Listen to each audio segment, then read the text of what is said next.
Olá, povo de Deus, tudo bem com vocês? A graça e a paz do Senhor, amém? Que bom te encontrar aqui para mais um vídeo, para mais um estudo aqui no seu canal Maria Belezuda, nesta quarta-feira que hoje não está apenas nublado e frio.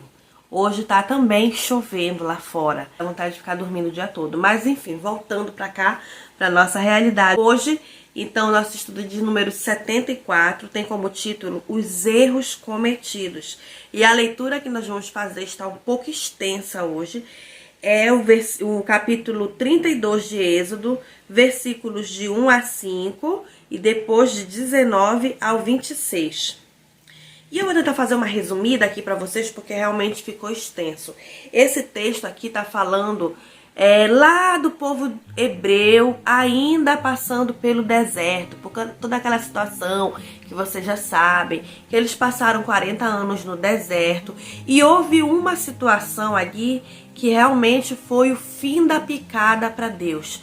Foi quando Deus chamou Moisés para falar com ele no monte, e ali foram escritas pelo próprio dedo de Deus as tábuas que continham os 10 mandamentos. Mas o que acontece? O povo foi orientado a ficar no pé do monte, a uma certa distância, aguardando que Moisés voltasse. Moisés subiu para falar com Deus e demorou muito para voltar. Demorou bastante, o povo já não estava mais aguentando esperar, já não sabiam se Moisés estava vivo ou não, não sabiam como proceder, se iam atrás de Moisés ou se não iam, porque a orientação é que ninguém subisse aquele monte, a não ser Moisés, né? E aí o que aconteceu foi que eles ficaram se sentindo sem uma liderança, ficaram se sentindo ao Deus dará. E aí eles tiveram uma brilhante ideia, só que não, de pedir para Arão, e ficou ali então na liderança, na ausência de Moisés, ele que tomou conta do povo. Então eles foram até Arão e disseram: Arão, a gente está abandonado aqui, faça alguma coisa, nós precisamos que um Deus seja construído para nos guiar até a terra prometida. E Arão, que eu não sei até hoje o que passou pela cabeça dele, resolveu concordar com o povo e falou para eles: tirem todos os brincos e os adornos das suas mulheres, juntem todo o ouro que puder e me entreguem. E assim o povo fez. Foram retirando o ouro, os brincos, as pulseiras e tudo que eles tinham ali disponível em ouro, e entregaram para Arão, que lançou ao fogo aquele ouro, derreteu, colocou no molde, lá criou o bezerro de ouro para ser o Deus deles.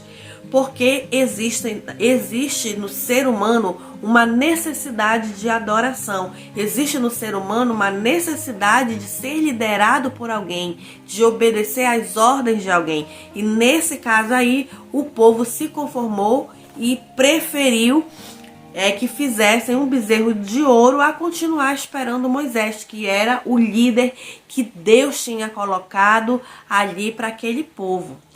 Resultado da história, conclusão: Moisés voltou com as placas dos 10 mandamentos e se deparou com aquela marmota, com aquela verdadeira marmota, o povo todo dançando, festejando ali em volta daquele bezerro e adorando aquele bezerro. Aquilo foi o suficiente para Moisés se irar de uma tal forma que ele foi para cima do bezerro, derrubou o bezerro no chão, quebrou o bezerro todo, fez com que o bezerro virasse um pó, botou esse pó na água, e aí ele fez com que o povo tomasse aquele pó. Ali virou uma confusão generalizada. E aí depois o fato é que Deus se irou com aquele povo e ia matar todos eles se Moisés não tivesse intervindo, se Moisés não tivesse intercedido e orado e falado com Deus e pediu para que Deus não os matasse ali naquele lugar. Deus concordou com Moisés que não o mataria, mas tirou o nome de todos eles do seu livro, que é o livro da vida, né?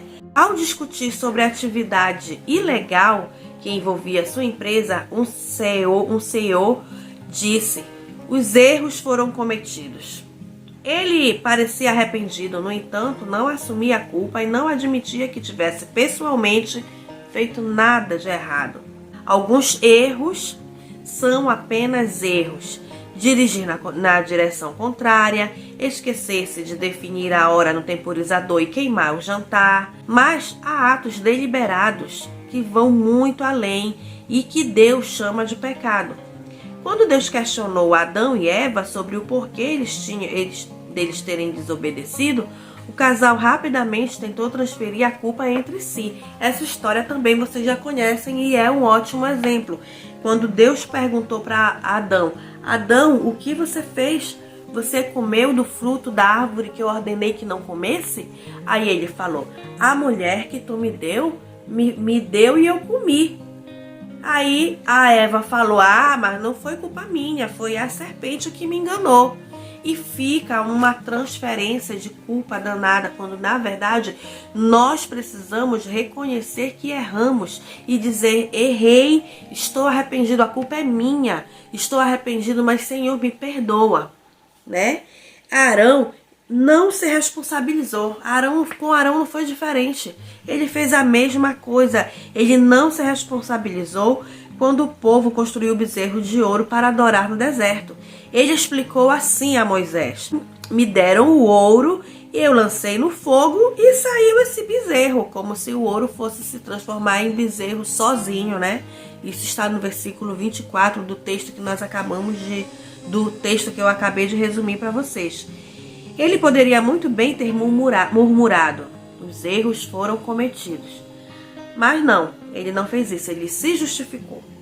Às vezes nos parece mais fácil culpar alguém em vez de admitir nossas próprias falhas. Igualmente perigoso é tentar minimizar o nosso pecado, chamando-o de apenas um erro, em vez de reconhecer a sua verdadeira natureza. Mas quando assumimos a responsabilidade, reconhecendo e confessando o nosso pecado, aquele que é fiel e justo para nos perdoar os pecados e nos purificar de toda a injustiça, o fará. Isso está em 1 João 1,9. O nosso Deus oferece perdão e restauração aos seus filhos. Admitir que precisamos do perdão de Deus é o primeiro passo para recebê-lo. Arão poderia ali simplesmente não ter concordado, ter repreendido aquele povo, ter sido contrário àquela ideia, mas não, o que ele fez? Ele concordou, foi lá e fez. Ele fez, ele pediu o ouro, ele orientou como seria feito, ele derreteu o ouro, ele colocou no molde, ele fez o bezerro de ouro. O que era um verdadeiro absurdo ali naquele contexto. Em contexto nenhum devemos fazer isso.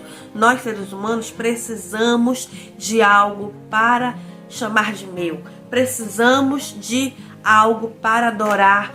Muitas vezes pode ser um bezerro, pode ser uma imagem, o teu altarzinho que você fez. Mas muitas vezes não precisa ser isso, não. Muitas vezes pode ser um artista que você venera, pode ser o teu próprio filho que você adora mais do que tudo, pode ser o teu dinheiro. A palavra de Deus diz que onde está o teu tesouro, ali está o teu coração. O que tem sido o teu tesouro nos dias de hoje? Certamente não um bezerro de ouro, mas o que é que tem tomado o lugar de Deus no teu coração?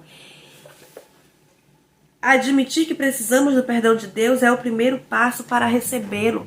Precisamos analisar nossa vida dia após dia e verificar o que é que tem tomado o lugar de Deus. Precisamos reconhecer aquela falha, precisamos reconhecer aquela fraqueza. Identificar é o primeiro passo. Se arrepender, reconhecer e se arrepender. Pois aqui mesmo está falando desse versículo que é muito lindo.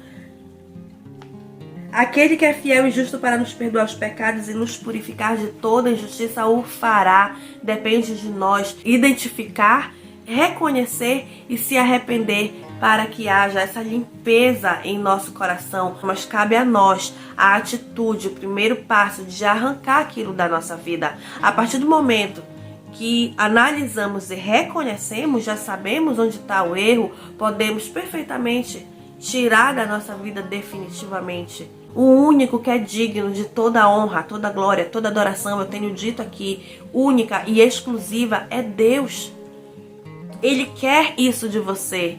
para que o seu nome seja escrito no livro da vida, onde Deus diz: riscarei do meu livro todos os que pecaram contra mim.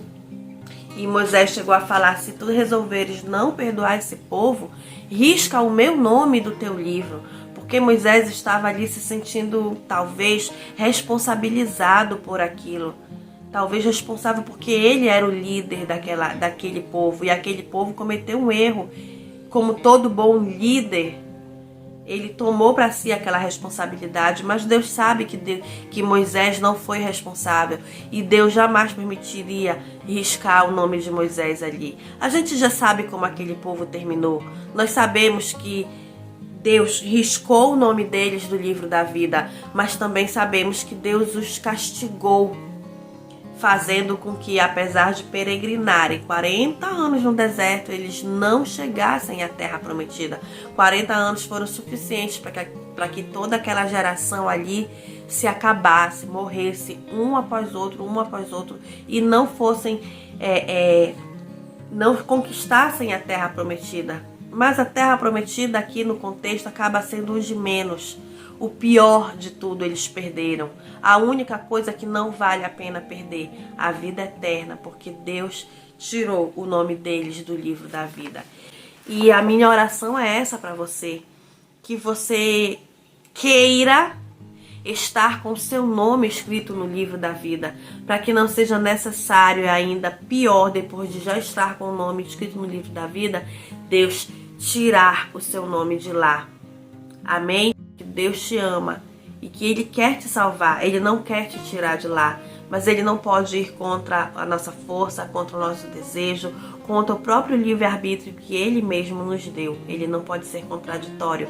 Portanto, escolha Deus e queira, faça sim questão que o seu nome esteja escrito ali no livro da vida. Bem, eu espero que você tenha gostado do estudo de hoje. Compartilhe esse estudo para que alcance mais pessoas e mais pessoas sejam abençoadas e alertadas por este vídeo, tá bom? Se inscreve no canal, ativa o sininho e deixa o teu like, que é o mais importante de todos esses engajamentos para nós aqui, para que o YouTube reconheça que o nosso vídeo é relevante e comece a recomendar para outras pessoas, tá bom? Eu vou me despedindo de você, muito obrigado pela tua companhia até aqui, e agora a gente segue assim: eu oro por você daqui, você ora por mim daí. Eu te espero amanhã às 9 horas da manhã aqui no canal Maria Belezuda para o nosso próximo estudo. Até lá, fique com Deus, Deus te abençoe, tchau!